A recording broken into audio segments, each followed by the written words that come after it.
All right, good evening, everybody, and welcome to our second orientation session for virtual learning at Newport Grammar School. I'm Michael Short. I'm the principal here at Newport Grammar, and I'm joined today by Dr. Justin Norton. Dr. Norton is our systems and assessment supervisor, and he will be sharing some information with you a little later today as well. I'm also here with Mr. Dustin Morrow, our assistant principal. He will be managing part of our YouTube stream today for those of you that will be chatting with us. Also here is Director Sandy Burchett, Director of Schools for Newport City Schools. So we're glad you're here today. I know that at least here in Newport, it sounds like we're getting a bit of a weather event outside. There's some thunder rumbling around and some other weather issues going on. So I'll tell you, if for some reason the power goes out or we lose internet access because of that storm, you can access this morning's recorded virtual learning orientation on our YouTube channel. It's at the same location that you are watching this video in. So again, we're happy you're here, and we want you to know that we've been working very hard over the last few weeks to put together our reopening plan and to decide what school looks like for our students moving into the new year. And we want to talk to you about what virtual learning is. We also want to share with you some of the things that we're doing for students who will be here with us in person as the year starts. Just a few housekeeping things. First of all, when you joined the meeting, if you joined by telephone, you notice that your microphone has been muted. And we do that because when we're in an environment with lots of different people participating, background noise and other sounds that we get from everyone's microphone can really overwhelm the meeting and make it really hard to hear.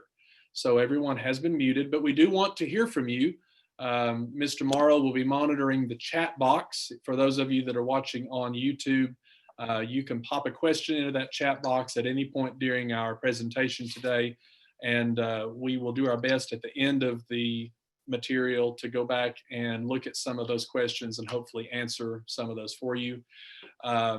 We will have a frequently asked questions segment at the end of our presentation where we've added some of the questions that came up this morning in our meeting and some other things that we've thought of along the way today. So we would ask that if you have specific questions that are specific to your family or to your child, that you do contact us directly about that, either by email or telephone. We want to keep the questions that we talk about on this meeting limited to questions that are for the general audience. So let's go. We have two learning options for the 2020-2021 school year. The first option is one that we're all familiar with. It is our in-person option. We're going to call that traditional, where students attend school in person at Newport Grammar School. There will be some changes that will be taking place this year that are different from what you're used to, that are taking place because of this virus, and we'll talk a little more about those later. And then we have our virtual option, which is for students who will be participating and interacting with their peers and with teachers online from a place other than at our school. So we'll spend just a couple of minutes talking about in-person school. I know many people are struggling with the decision of whether or not to send their child to school in person or to go the virtual learner path. So I want to let you know some of the things that we'll be doing here at school that are different related to this virus in an effort to keep everybody safe. The first of those is enhanced building cleaning and sanitation. We've all heard a lot about the importance of keeping surfaces clean and keeping the building and the areas that we are in clean. And we have new procedures that have really strengthened that, and we're doing a lot more of those kinds of things in ways that were different than what we were doing before. We also have some new screening procedures that will be in place for both our staff and our students that will include temperature checks. It will include a set of questions that everyone will be asked when they come to enter the building during the day, and that will help us as well. There will be some changes to the pickup and drop-off routines here at school. Because of our desire to limit large gatherings of people, we will be handling the drop-off process and the pickup process a little differently. And of course, the temperature checks and the screening procedures will affect our drop-off as well in terms of how people enter the building. Still working on the details about that, and we'll have an announcement and some more specifics very soon on what that will look like. We have restricted access for visitors. One of our concerns is not introducing large numbers of people into our school campus. We want to try to keep that as limited as possible, so we are going to restrict access to visitors, particularly non-essential visitors to our school. We'll be doing some strategic student grouping in our classes and at lunch. That deals with our desire to socially distance. We have a lot of people, normally have a lot of people here at school, and we want to work hard to allow a degree of separation so that we don't have, again, large numbers of people congregating in certain areas. So we have some plans, some specific plans in play there. And then finally, we have some procedures that we will use when we're managing students who become symptomatic once they arrive at school.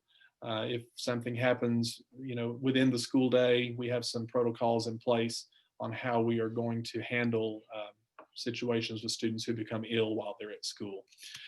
Now, all of these I've just presented very generally here. All of these can be found in our complete reopening plan. You can find that on our website at www.newportgrammar.org.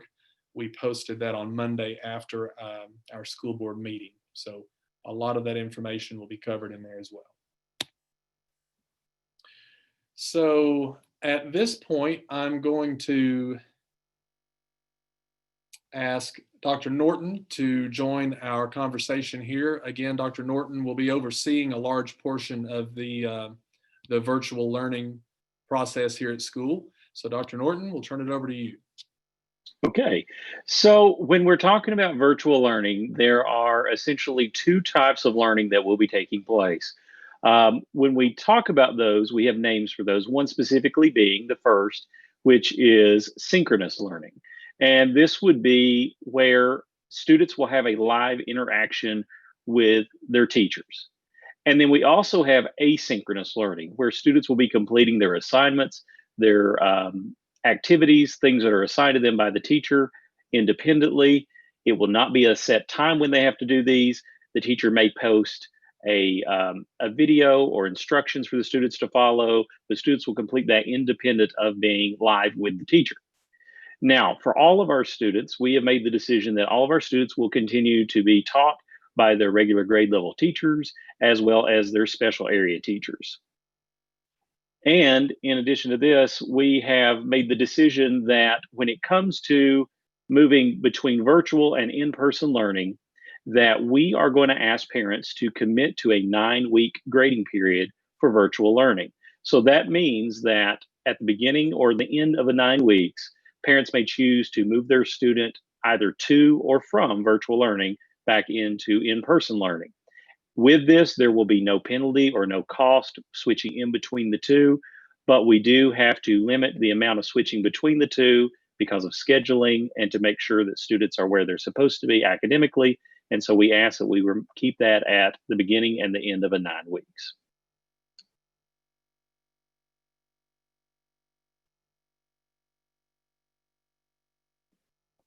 All right, thank you, Dr. Norton.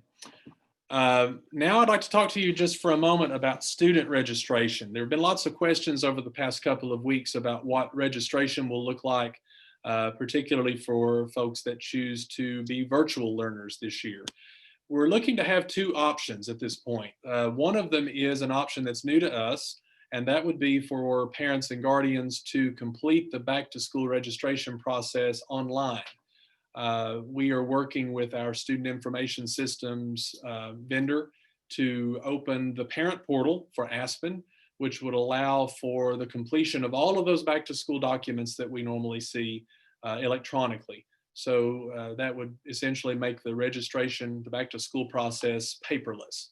And of course, the traditional option will still be there for parents and guardians to pick up materials, the paper materials, and get those signed and returned to school with their children on the first day of school later on in August.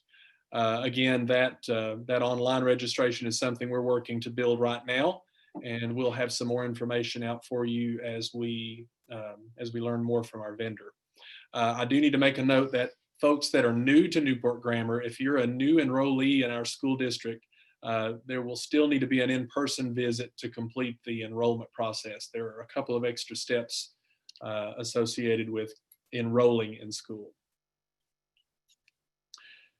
So next, we will talk about what will I need? Well, there are a few things in the virtual learning world that families will need to be able to participate. One of those obviously is a device for every student that is participating. Every child that's a student will need their own device. The desktop computer or a laptop or a Chromebook are the devices that we prefer. Obviously, there would need to be internet capability on those devices.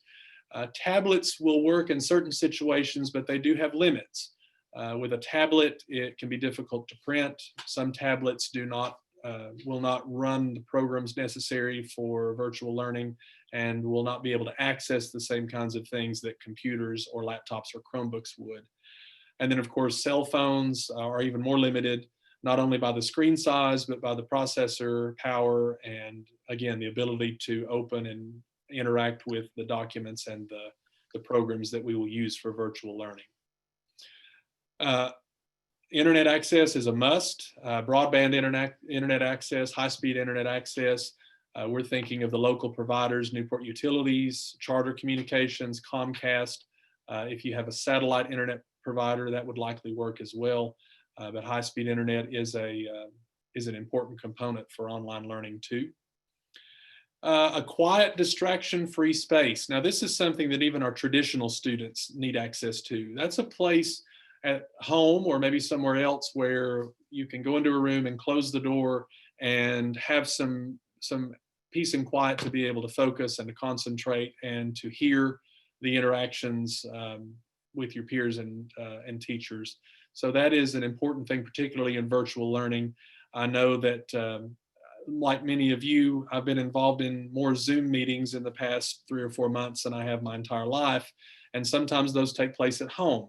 And if I'm not careful, my children or my spouse or people that are in the house will come walking through the room, and you hear them, and it creates a bit of a distraction. So really want to emphasize the need for a nice place, a quiet place to go to do all of that virtual learning. And then last here, access to a webcam. Some of the interactions that students will have with teachers will be synchronous. As Dr. Norton says, synchronous means they're happening in real time. And so it will be necessary for there to be a camera in order to interact in those kinds of sessions as well. Okay, so on looking at the things that are required, let's talk about what our school can provide for our virtual learners. Specifically, we are fortunate that we have been able to go one-to-one with all of our students in 1st through 8th grade, and all of our students are able to have access to a school-owned Chromebook. For our virtual learners, we are able to, in the case that one may need it, we can provide a Chromebook, a school-owned Chromebook for all students in K through 8. Our virtual learners will be issued a Chromebook with a built-in webcam for use at home if they request it. When you register for virtual learning, you will need to let us know as part of that survey whether or not you are going to need a school device. Once we know how many need school devices, we will schedule a time for distributing those devices so that everyone who needs one has access. Any expense incurred for the loss or the damage of a school-owned device will be the responsibility of the parents or the guardian. But fortunately, we have contracted with a company to provide optional insurance if you would like to purchase that at $23 a device. Now, this insurance does cover the entire school year and does not have a limit on claims. You would be issued a new device, and the insurance would take care of any cost for having that device replaced or repaired. We also have a limited number of hotspots. Also on the survey, you'll be letting us know whether or not you have access to internet where you are. And we will be able to potentially provide hotspots on a first come basis for students who may need those. As far as the learning environment that we will be using for virtual learning, we have opted to use Google Classroom. Google Classroom provides essentially a virtual setting for students to interact with their teachers like they would in a regular classroom. By the time that we start back school this year, all of our teachers have been in the process of either earning or have already earned Google certification. So we're going to have our teachers here at Newport Grammar School Google certified as Google certified educators. Teachers will be using Google Classroom to post assignments, give feedback, and assign grades. And students can submit their assignments there, ask for help, ask for feedback, provide feedback, and check their grades, all within Google Classroom. What Google Classroom also offers is the ability for our students to work collaboratively with one another on assignments, even when working virtually. They will still be able to work with peers, either assigned to work in groups with peers at times that are at school or also learning from home. Able to work in documents collaboratively together, create activities together, and so forth. And then some of the work that will be assigned in Google Classroom can be completed offline.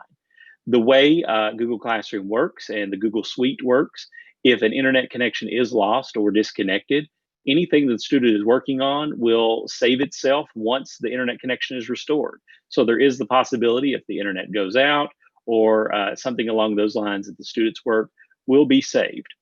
And then some work from Google could be printed and then later scanned back in for submission. In this particular case, we may have a student who it's easier to do an activity by printing it off at home, working it out on a paper, scanning it or taking a picture of it and resubmitting it to the teacher that way. So that will be a flexible option that we're able to offer. Next, we're going to talk about what virtual learning tools we have available. Of course, we just mentioned Google. All of our students at Newport Grammar School that were in last year's 1st through 8th grade have already been given Google Education accounts. All of our students this year will have those. So students will log in and have access to the entire set of Google Suite programs. And by having access to Google for Education, this takes away the need for things like Microsoft Office, whether it's Word, PowerPoint, Excel, because all those things or versions of those things are built into Google. So our students will have access to those same types of tools they would use in other places, but without the expense on the parent to find those. All of our core academic areas like English language arts, math, science, and social studies all have access to online versions of their textbooks, tools that go along with the textbooks, and activities that are specifically tailored to what the students are learning in the class. So let's talk a little bit about what a virtual school day will look like. And of course, this is going to vary, and we'll get into more specifics in just a moment, but this will vary among grade levels.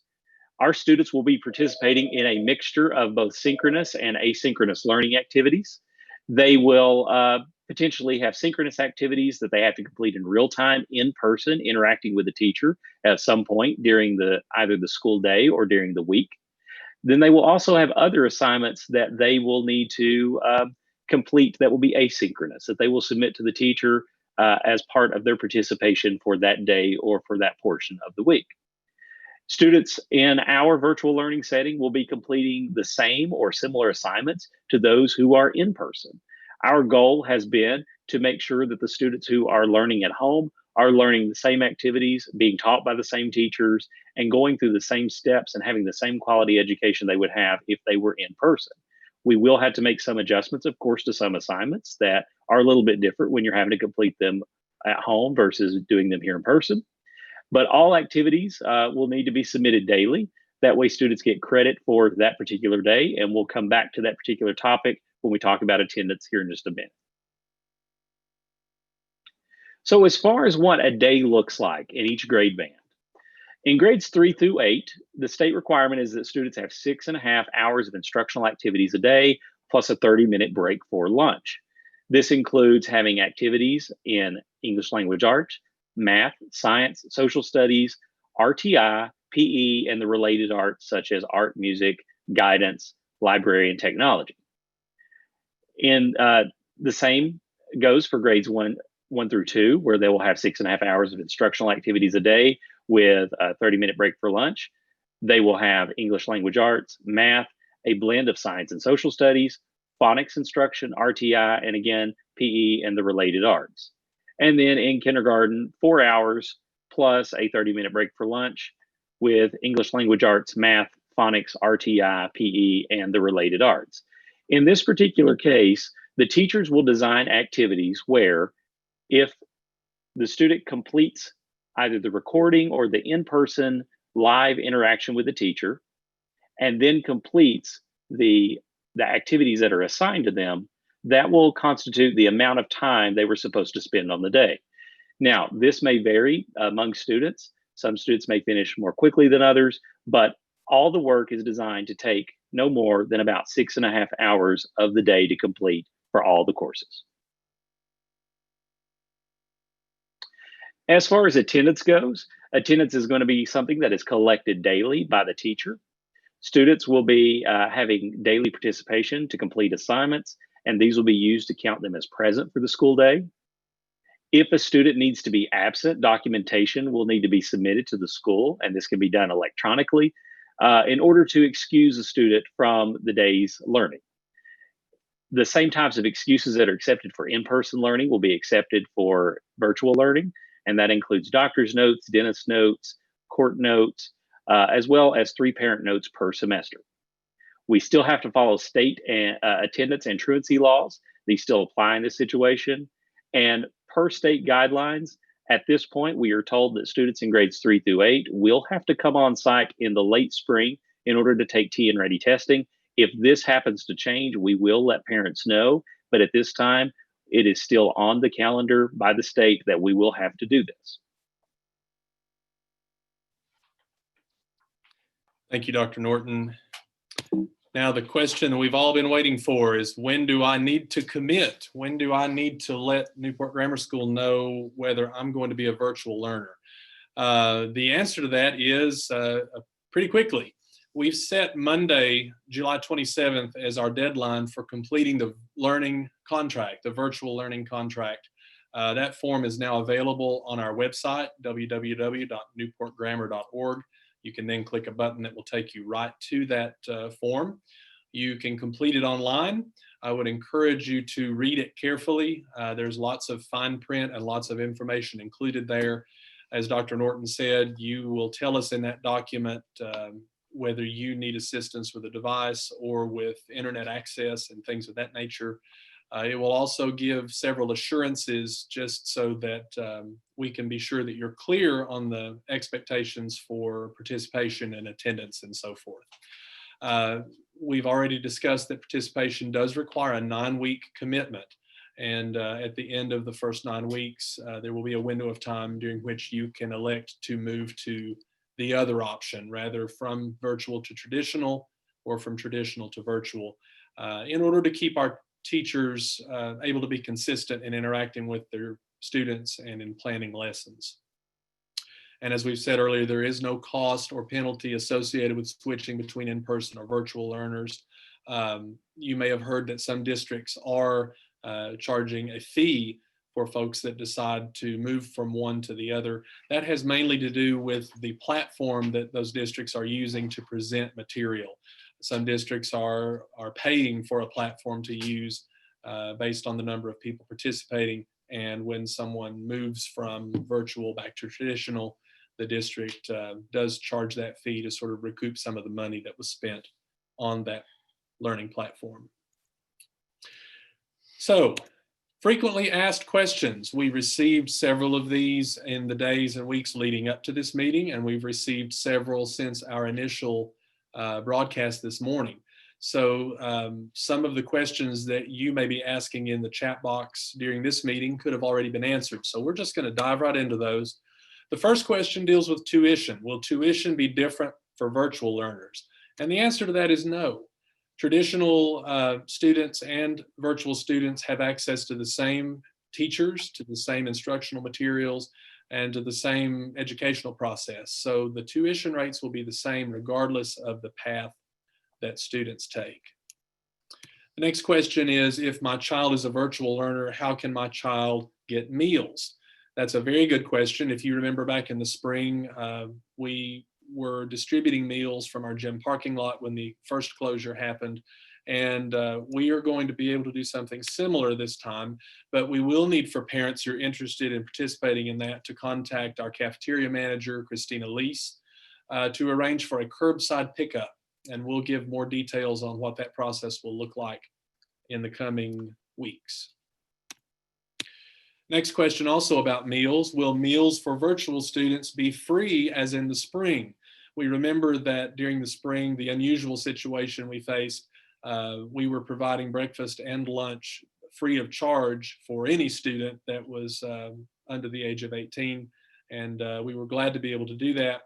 Now that school will be back in session and the year starts, we will revert back to the same cost structure as we saw before all of this started. That is, we will offer breakfast for free. Breakfast is free for everyone and has been at Newport Grammar for some time.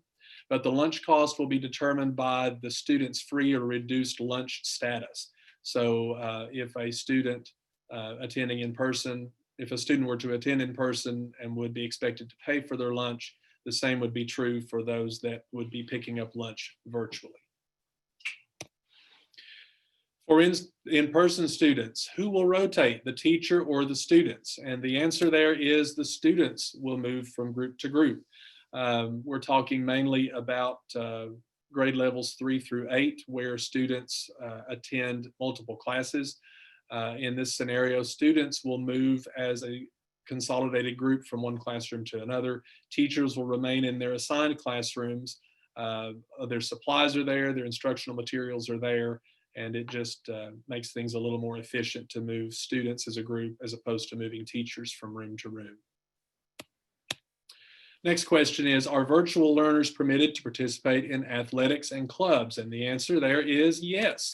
As a student at Newport Grammar, all students have full access to any school-sponsored activity, whether they're virtual learners or in-person learners. That question did come up this morning.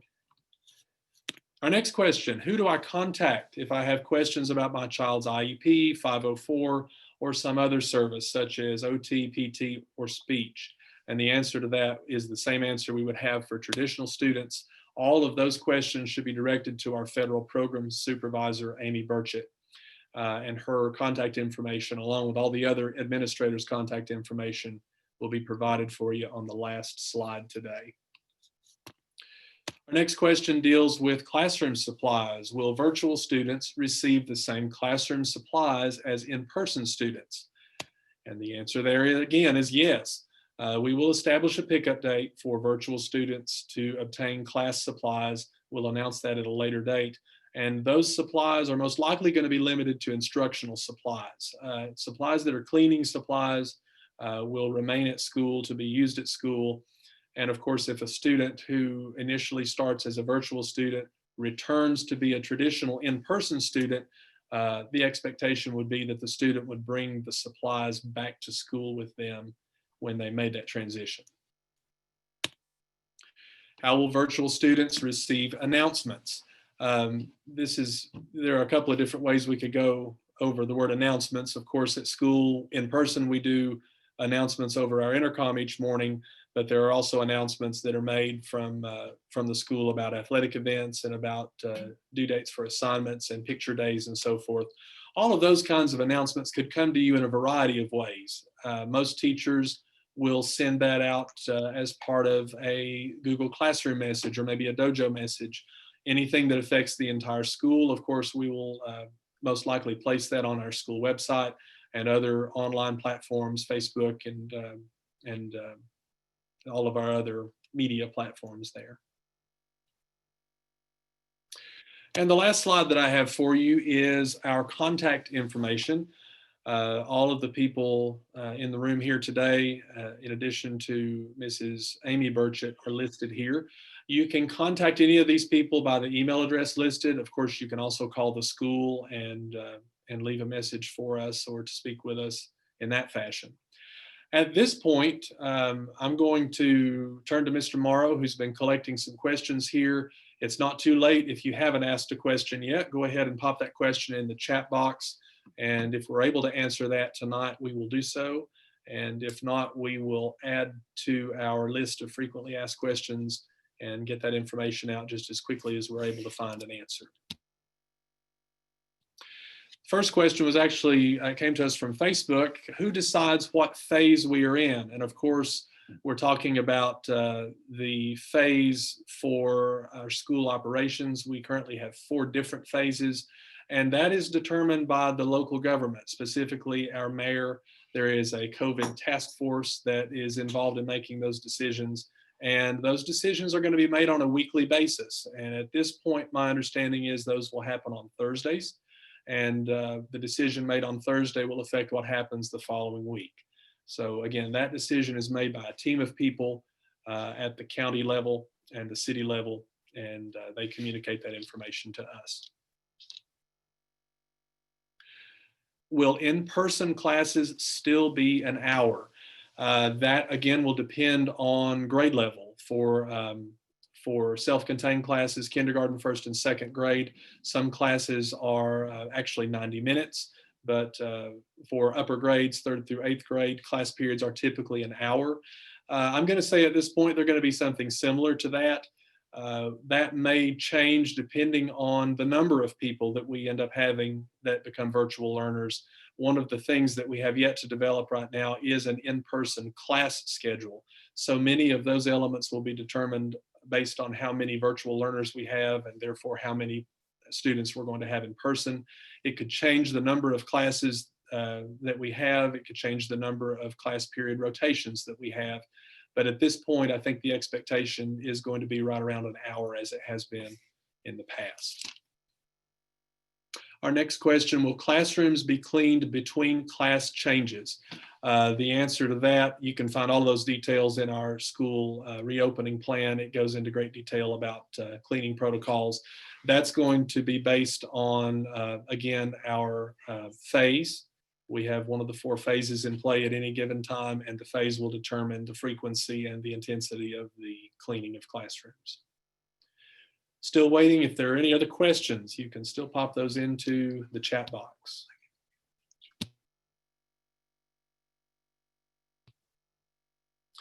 Have a question about when students will receive computers. I can talk generally about that. Mr. Norton, Dr. Norton may want to jump in and add to this, but students have already had access to a Chromebook if they're in grades 1 through 8 for the past couple of years. The difference this year is, instead of restricting the use of those devices to the home or to the school, we're going to have the ability for students to take that device home. Those will have to be distributed, obviously, in person, and we're still working on the logistics of when that will take place and what that will look like. Dr. Norton, any comment on that? The only other thing I'd like to add is we will be sending information after we have a good count of how many people will be doing virtual learning. That way we can make sure that we make it the most efficient process we can to distribute those Chromebooks. And we'll also be providing you with that information so that you have the option to sign up for the optional insurance. And again, our insurance is $23, and it does cover any damage or loss to the Chromebook if that were to happen.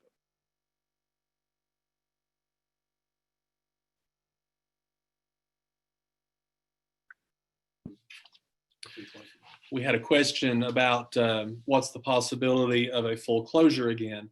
And again, that decision will depend on a lot of factors. The state will offer guidance on that. The local government could come into play once again with our phases. One of our phases is a complete closure of school.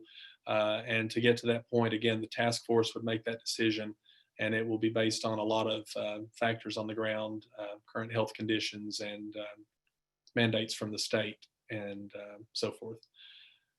The next question was, what if I'm without internet for a day? Well, I think we've all lived through that at some point or another. We're going to have to evaluate those cases on a case-by-case basis. So much will depend upon what happened for instruction that day, what was the assignment that day, what was missed that day. So again, that's going to vary by grade level, it's going to vary by teacher, and even day of the week or time of the year. So we'll cross that bridge when we come to it. But we know that sometimes the internet and technology, for that matter, don't always cooperate with us like we'd like. And Mr. Short, just to also chime in too, we have continued to speak with Newport Utilities, who is in the process of ordering an antenna that could be used in our gym parking lot. In the event that your internet did stop working, you could come to our gym parking lot once that is installed, connect your child's Chromebook to that internet, which is filtered school internet, and would allow them to download or access or upload, if need be, the assignment they have for that day.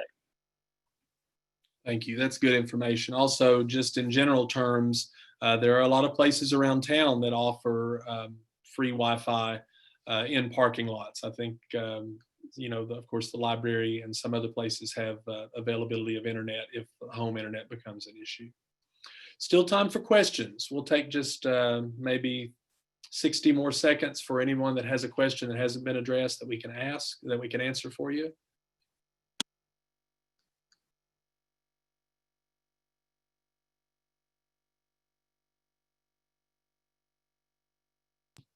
We had someone mentioned a concern: do students have to sit in front of a computer for 6.5 hours continuously to complete the online requirement? The answer to that pretty clearly is no. And Dr. Norton spoke to this a little bit earlier. That's going to vary by grade level and by teacher, but the expectation is more that students have the time available to them to complete the assignment based on the expectations of the teacher. There may be days when there is a face-to-face, a synchronous meeting that takes place for 10 or 15 minutes, and then the student is released to complete an assignment later that can be uploaded within a period of time.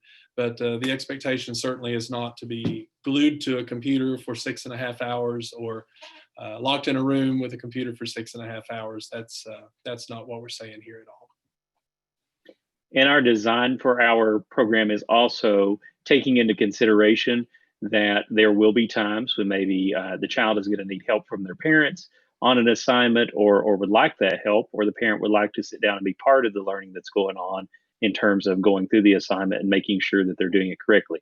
So there is that flexibility, but it will take about 6.5 hours of the day at some point during the day, broken up, to complete all those activities for the average student. Any other questions?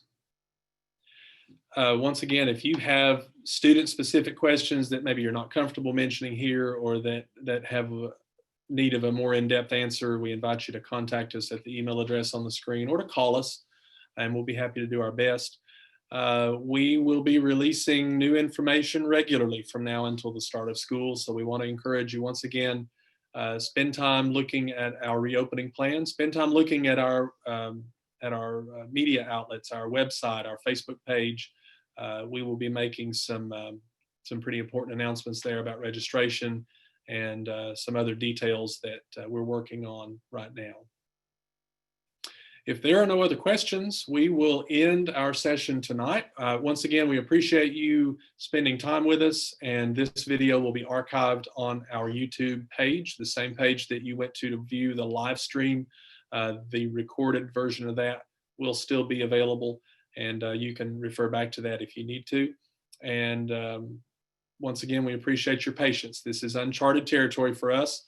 The fact that we're sitting here doing a YouTube live broadcast is a testament to the fact that we're all stepping outside the norm and we're learning to do something new. So if there's nothing else from the folks, oh yes, we can't forget to remind people about the forms. If you are going to be a virtual learner, the most important step that you'll take is to go to our website and find the virtual learner contract. That form must be completed for us to know that your child or your children will be virtual learners, and that can be completed online. And we ask that you do that by Monday. Thank you, Mrs. Burchett, for reminding me about that. Anything else, Dr. Norton? I think that's it. Other than, I would just like to say, again, just reiterate, thank you for being patient with us as we have worked our way through this process. We have taken a little bit of time because we want to make sure we get it right for our students and for our community. And again, we just thank you for being patient. And when you do have questions, send those our way because those are things that we may need to consider and may need to realize. So again, thank you. Very good. Thanks to everybody who participated. I hope you have a great evening.